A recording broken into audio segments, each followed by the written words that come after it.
فقد قال الله تبارك وتعالى في كلامه المجيد والفرقان الحميد فأعوذ بالله من الشيطان الرجيم بسم الله الرحمن الرحيم وما أنفقتم من شيء فهو يخلفه وهو خير الرازقين وقال النبي صلى الله عليه وسلم إن الصدقة لتطفئ غضب الرب وتدفع ميلة السوء او كما قال علیہ الصلوۃ والسلام۔ میرے محترم بھائیوں، بزرگوں اور دوستوں، گزشتہ ہفتے آپ کے سامنے میں نے یہ بات عرض کی تھی کہ آج کل امت میں جو حالات ہیں، جو پریشانیاں ہیں، جو مصیبتیں ہیں، کسی پر مصیبت ہے مال کے اعتبار سے، کسی پر مصیبت ہے اولاد کے اعتبار سے، کوئی بیماری کے اعتبار سے پریشان حال ہے، کوئی گھروں کے اعتبار سے پریشان حال ہے۔ آدمی پر جب بھی مصیبت آتی ہے، آدمی اس کے لیے طرح طرح کے راستے اختیار کرتا ہے،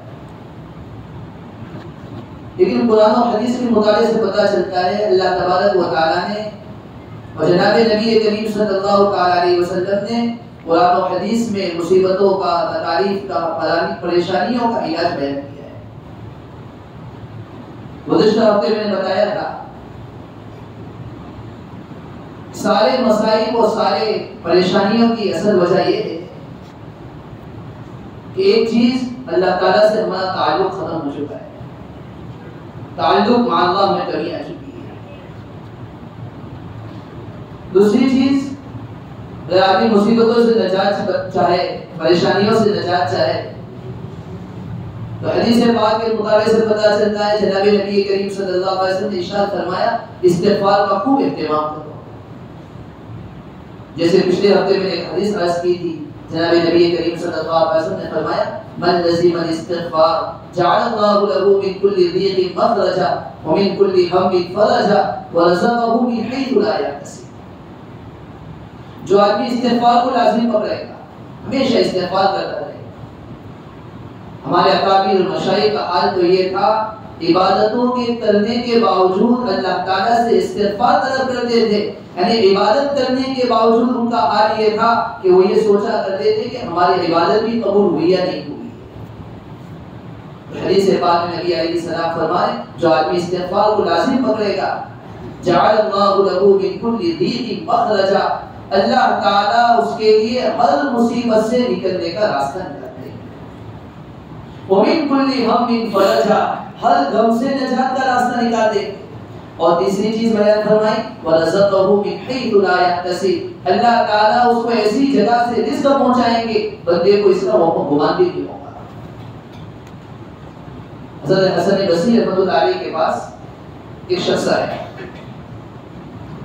اور آ کر شکایت کرنے لگا کہ حضرت مال کے اعتبار سے بہت پریشان تھا، اب دعا فرما دیجیے اور کوئی نسخہ بتا دیجیے کہ جس نسخے پر میں عمل کرتا رہوں میری مال میں برکت ہو جائے۔ حضرت حسن بصری رحمۃ اللہ علیہ نے فرمایا استغفار کا اہتمام کرتے رہو، چلتے پھرتے اٹھتے بیٹھتے استغفر اللہ کا اہتمام کرتے رہو۔ کچھ عرصہ گزرا، ایک اور شخص آیا اور آ کر کہنے لگا حضرت ہمارے یہاں بارش نہیں ہو رہی ہے، لوگ قحطساری میں مبتلا ہے، پینے کے لیے پانی نہیں ہے، تالاب سوکھ چکے ہیں، ندیاں سوکھ چکی ہے، ہم کیا کریں؟ کوئی نسخہ بتا دو، کوئی تعویذ دے دو کہ ہمارے یہاں بارش کا انتظام ہو جائے۔ حضرت نے فرمایا استغفار کا اہتمام کرو۔ ایک اور آدمی آیا اور آ کر کہنے لگا حضرت ہمارے یہاں اولاد نہیں ہے، نکاح ہوئے کئی سال ہو چکے ہیں، اولاد کے اعتبار سے پریشان حال ہے، کوئی نسخہ بتا دیجیے، کوئی تعویذ دے دیجیے۔ حضرت نے کہا استغفار کا اہتمام کرو۔ خالد سامنے ہی بیٹھا ہوا تھا، خالد کہنے لگا حضرت کیا بات ہے، جو بھی آدمی آئے کوئی بھی بیماری پوچھے ارے کوئی بھی علاج استغفار کرو استغفار کرو، کیا بات ہے؟ حضرت حسن بصری رحمۃ اللہ علیہ نے بڑا پیارا جواب دیا، فرمانے لگے یہ بات اللہ تعالیٰ نے قرآن میں ذکر کی ہے۔ اللہ تعالیٰ فرماتے وَاسْتَغْفِرُوا رَبَّكُمْ إِنَّهُ كَانَ غَفَّارًا، يرسل السماء عليكم مدرارا ويمددكم بأموال وبنين ويجعل لكم جنات ويجعل لكم أنهارا. اللہ تعالیٰ فرما رہے استغفروا ربکم، تو اپنے رب سے خوب مغفرت کرو. کیا فائدہ ہوگا؟ آگے بڑھنا انہ کان غفارا، گناہ کو بخشنے والی ذات تو اللہ تعالیٰ کی ہے. کیا فوائد ہوں گے؟ یرسل السماء علیکم مدرارا، اللہ تعالیٰ تم پر مستقل بارش کو برسائیں. دیکھو استغفار کا پہلا فائدہ، اللہ تعالیٰ بارش کا خزانہ کس کے پاس ہے؟ اللہ کے پاس ہے. وَيُمْدِدْكُمْ بِأَمْوَالٍ وَبَنِينَ، اللہ تعالیٰ تمہارے مالوں کو بھی زیادہ کر دے گا، تمہاری اولاد کو بھی بڑھا دے گا. دیکھو اولاد نہیں ہونی اس کا نسخہ بھی موجود ہے، استغفار کا اہتمام کرو. مال کے اعتبار سے پریشانی، اس کا نسخہ بھی بیان کیا. وَيُمْدِدْكُمْ بِأَمْوَالٍ وَبَنِينَ، اللہ تعالیٰ تمہارے مال میں اضافہ کر دے گا. اور کھیتی باڑی میں برکت نہیں ہو رہی، باغات کے اعتبار سے پریشان ہے، اللہ نے اس کا بھی نسخہ بیان کیا. وَيَجْعَلْ لَكُمْ جَنَّاتٍ وَيَجْعَلْ لَكُمْ أَنْهَارًا. ایسے تو کئی فوائد بیان کیے. استغفار کا خوب اہتمام کریں. اور ایک تیسری چیز، آدمی صدقے کا خوب اہتمام کرے. ایک تو ہوتا ہے آدمی کو زکات واجب ہے، زکات فرض ہے، آدمی زکات نکالتا ہے، اس کو بھی صدقہ کہا جاتا ہے. ایک آدمی عید الفطر کے موقع پر صدقہ نکالتا ہے، اس کو بھی صدقہ فطر کہتے ہیں. ایک کسی نے نظر مانی، منت مانی، میرے بچے کو شفا مل گئی، میرا بچہ بیمار ہے، پریشان حال ہے، میرے بچے کو شفا مل گئی، میں اللہ کے نام پر اتنا دوں گا، یہ بھی صدقہ ہے. اور ایک آدمی نفل صدقہ کا اہتمام کرے، اللہ کے راستے میں چلتے پھرتے جب بھی موقع مل جائے اپنے پورے مال کا حساب کر کے ہر مہینہ طے کر لے کہ میں اپنے مال میں سے اتنے روپے اپنی حیثیت کے مطابق. اگر آدمی مہینے کے 1000 روپے بھی کماتا ہے، 5000 روپے بھی کماتا ہے، اپنے اعتبار سے آدمی صدقے کا اہتمام کرے، اپنی طرف سے، اپنے اولاد کی طرف سے، اپنے رشتہ داروں کی طرف سے نفلی صدقہ. نفلی صدقہ ایسے آدمی کہاں بھی دے سکتا ہے؟ آپ مسجد میں بھی نفلی صدقہ دے سکتے ہیں، اللہ خرچ کرنا، مدرسے میں بھی دے سکتے ہیں، امام صاحب کو بھی دے سکتے ہیں، مؤذن صاحب کو بھی دے سکتے ہیں، فقیر کو بھی دے سکتے ہیں، مسکین کو بھی دے سکتے ہیں، سید کو بھی دے سکتے ہیں. اس کی بہت سارے فضائل ہیں. ایک حدیث میں جناب نبی کریم صلی اللہ علیہ وسلم نے ارشاد فرمایا بادروا بالصدقہ فإن الصدقہ لا يتخطى. مشکاۃ شریف کی روایت ہے، جناب نبی کریم صلی اللہ علیہ وسلم فرما رہے صدقہ دینے میں جلدی کرو، صدقہ دینے میں ایک دوسرے سے آگے بڑھنے کی کوشش کرو. کیا فائدہ ہوگا؟ فإن الصدقہ لا يتخطى، صدقہ دینے سے مصیبت نہیں آئے گی. صدقہ دینے سے آدمی مصیبتوں سے محفوظ ہو جائے گا. آدمی سفر میں جا رہا ہے، صدقے کا اہتمام. آدمی بیمار ہو گیا، صدقے کا اہتمام. ایگزام آ رہا ہے، صدقے کا اہتمام. کوئی کام نہیں ہو رہا ہے، صدقے کا اہتمام. اور کسی کو صدقہ کہہ کر دینا ضروری بھی نہیں، آدمی ایسے ہی دے دیا میری طرف سے ہو گیا صدقہ. ایک اور حدیث ہے، جناب نبی کریم صلی اللہ علیہ وسلم نے فرمایا داؤوا مرضاکم بالصدقہ، تم اپنے بیماریوں کا، اپنے بیماروں کا علاج صدقے کے ذریعے کیا کرو. آدمی بیمار ہو جاتا ہے، ڈاکٹر کو کتنے پیسے دے دیتا ہے. کئی لوگ روزانہ کی دوائی کھاتے ہیں، ہفتے کی دوائی، مہینے کی دوائی.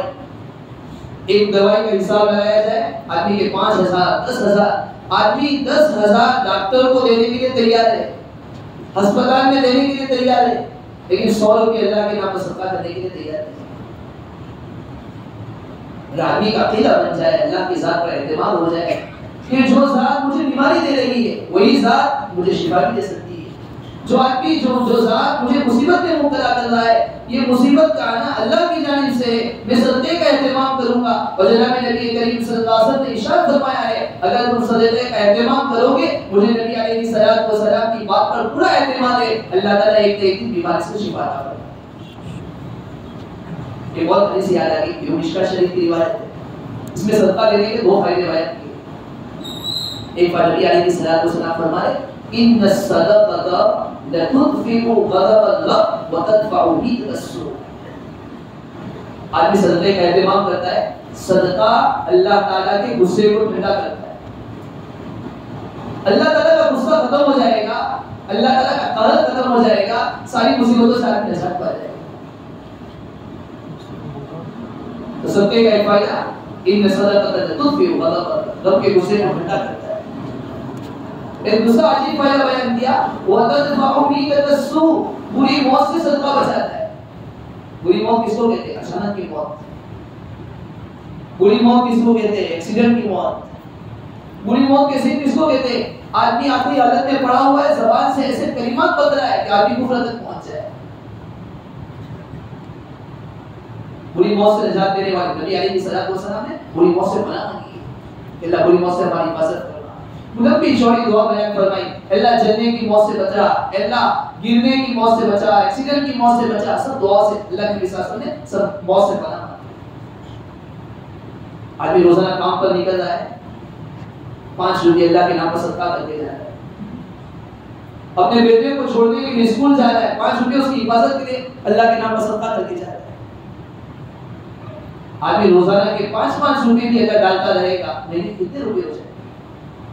ہمارے بعض اکابر کا تو معمول یہ تھا، اپنے چھوٹے چھوٹے بچے کو اس کی عادت ڈلواتے تھے کہ یہ بیٹا میں نے تجھے 10 روپے دیے، اس میں سے 2 روپے کو اللہ کے نام پر اپنے گدے میں صدقے کے نام سے ڈالتے ہیں۔ ایک مستقل گدا بنا ہے، چھوٹے بچوں کو اس کی عادت ڈلوائی۔ اور ایک حدیث میں ہے، جناب نبی کریم صلی اللہ علیہ وسلم ارشاد فرماتے کہ روزانہ 2 فرشتے آسمان سے اترتے اور دعا کرتے۔ کیا دعا کرتے؟ اللہم اعطی منفقا خلفا، اے اللہ جو تیرے راستے میں خرچ کرنے والا ہے، اے اللہ اس کو تو دنیا میں بھی بتاتا فرما، پھر بھی بتاتا۔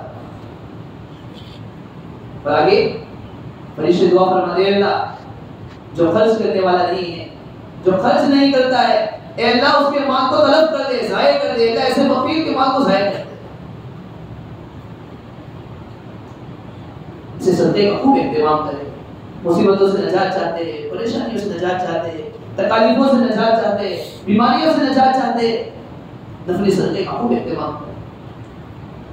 دنیا عید کا دن آیا، گھر میں کھانے کے لیے کچھ نہیں، بیوی آئی اور کہنے لگی کہ ہم تو اپنا گزارا کر لیں گے، پاپوں پر زندگی بسر ہو جائے گی، لیکن آج عید کا دن ہے، ہمارے بچوں کا کیا ہوگا؟ بچوں کو کیسے سمجھائیں گے؟ بچوں کے لیے لباس کا، کپڑوں کا انتظام کیسے ہوگا؟ آپ کسی طرح بھی کچھ نہ کچھ مال کا انتظام کرو۔ امام واقعی رحمۃ اللہ علیہ اپنے ایک تاجر دوست کے پاس گئے اور جا کر پورا واقعہ سنایا کہ عید کا دن قریب آ رہا ہے، ہم تو فقر و فاقہ کی زندگی بسر کر لیں گے، لیکن ہمارے بچوں کا کیا ہوگا؟ اگر آپ کے پاس کچھ رقم ہو تو مجھے دے دو۔ تاجر دوست نے ایک تھیلی دی اور کہا اس میں 1200 دیا، میں آپ اس کو لے جاؤ، اس کو خرچ کرو۔ امام واقعی رحمۃ اللہ علیہ خوشی خوشی 1200 درہم اپنے گھر پر لے کر آئے، اپنی بیوی کو پیش کیے۔ تھوڑا ہی عرصہ ہوا کہ دروازے پر کسی نے دستک دی۔